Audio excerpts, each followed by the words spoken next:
Hey chippies. Ew, there's like no hair on this side. Okay, this looks bad, but I don't really care. It's really cold. This is my knee. It's cold, so yeah, I would be filming right there, but I feel like there's better lighting right here. And by right there, I mean my like vanity thing where I always film. It's also currently snowing out, and it's like May. It's a lot of snow, and that's annoying. Okay, but anyway, my story of what happened to me. Before I get into the story, well, kind of getting into the story, I'm gonna give a little background knowledge. When I was younger, not even like that much younger, I'd say like in middle school, I would have these things called palpitations. I don't know. Basically, it's like rapid heartbeats and like fast heartbeats. I remember it being really annoying. It was vibrating my shirt. It was really uncomfortable. I would have to like go to sleep for it to stop. That's just some background. Okay, so fast forward, it's like in the middle of February. This foundation at my school, it's like a Max Heart Foundation, I think. They came and they told us about it, and this lady told us a story how her son died from an undiscovered like heart condition. And then when she told us that, I realized that this was my brother's friend. So I know it was like, we should do this because we know him. And basically he died at like swim practice or a swim meet or something because of this heart condition. He didn't die, but I think he like passed out, and then they took him to the hospital. They thought he was gonna be fine, but then like a couple minutes later he wasn't. He was gone. Basically, you can look completely fine, act fine, but then you can actually have like a heart condition. I was like, yeah, I should do this.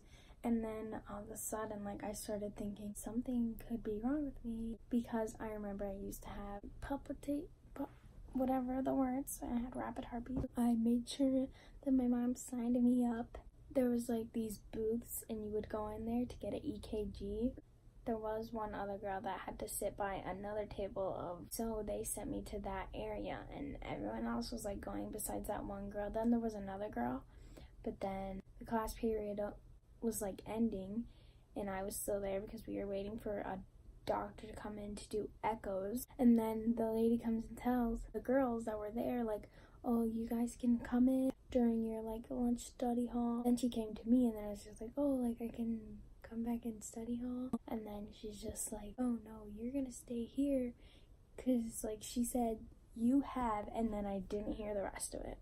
So I was just like thinking, like, what do I have? Like, do I have a heart condition, or do I have to take it now, or have to take it first, or what was the deal? That period is over, and then I waited this whole other period. So then she gets there, I go in and take the echo, then I left. When I got home, I told my mom. She's just like, oh, it's fine. She's like, oh no, if it's like urgent, they'll call us like right away. So then it was the next day at night, and then my mom gets a call, and she goes to her room, and I just hear like, oh yeah, this is baby on the phone. And I was just like, oh my god, like something's wrong with my heart. She comes and tells me like there actually is something wrong, and I have to go to a doctor. I think it was like 2 weeks later. So then I went to the heart place. I did have WPW, and basically she told me that it's not really life-threatening.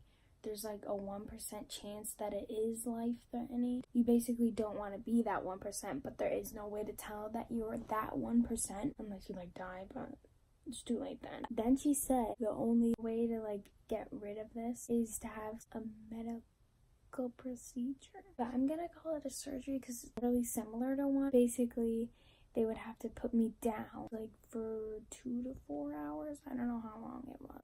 She said they were gonna have like this little tube thingy up my veins and go to my heart and then like kill the extra cell or whatever it is. Obviously, we were gonna get the procedure ASAP. So then that day comes, they put some like lappy gas in my veins or whatever, in my IV thing. And then all of a sudden I felt like a pressure on my head, like a tired feeling. I remember looking for like 5 seconds, and then boom, I don't remember anything else. Going into the operating room, like I remember like getting pushed into there and onto the next table, which is weird because I don't remember anything before that. Put the mask on my face and knocked me out, but I thought it wasn't gonna work because it was like kind of like halfway out. We were taking like 5 breaths, and then I remember when they're pushing me into like the recovery room, I remember like opening my eyes like in the movies, and then how there's like the doctors rolling you out, like that's exactly how it looked. So then I go into a room, and I know they had the nose thing in me, I think, and basically I had to pee really bad. I know TMI,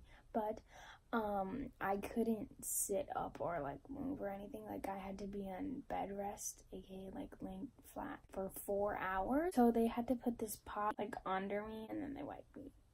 And I just did not like that. I had to go like multiple times because I was just drinking. They moved me to another room. My mom and dad left so that my brothers could come in. And then when they came in, I just started crying. It was a lot for me to handle, I guess. So I was just stressed out, and it was just like overwhelming, and I didn't want to be there anymore because I was just like forced to lay down, and I had to pee in a freaking cup. I had to pee while my parents were not in the room. Like at that time, nobody was in the room. And so I was like, oh my god, like I have to go to the bathroom. Like I can't even, there was no one in there for me to like tell. So then I had to wait, and this lady came in. I told her I had to go to the bathroom. When she went to go tell the lady, I started crying because I seriously had to hold in my being and be like that. Also, they had to keep like checking my wounds, which is right by my crotch and my arm. So then my brothers came in. I was done crying, but then I started crying again because I just wanted my parents. My mom and my aunt came in, still crying more because it was overwhelming me. And then my arm at that point was like hurting so bad. Hurting as if like I broke it, and I know what that is like. But like I couldn't even like take pills because I was sitting flat. Kind of got like nauseous, so I had to have like crackers to have that go away. And then I went home. I got home to some like treats and balloons for my BFF. I was just sore, and I had like bruises where my shots or like IVs where they went in. Like whole thing is why I wasn't on YouTube for that process of time, because the whole thing was like about 2 months. Like, comment, and subscribe. Peace.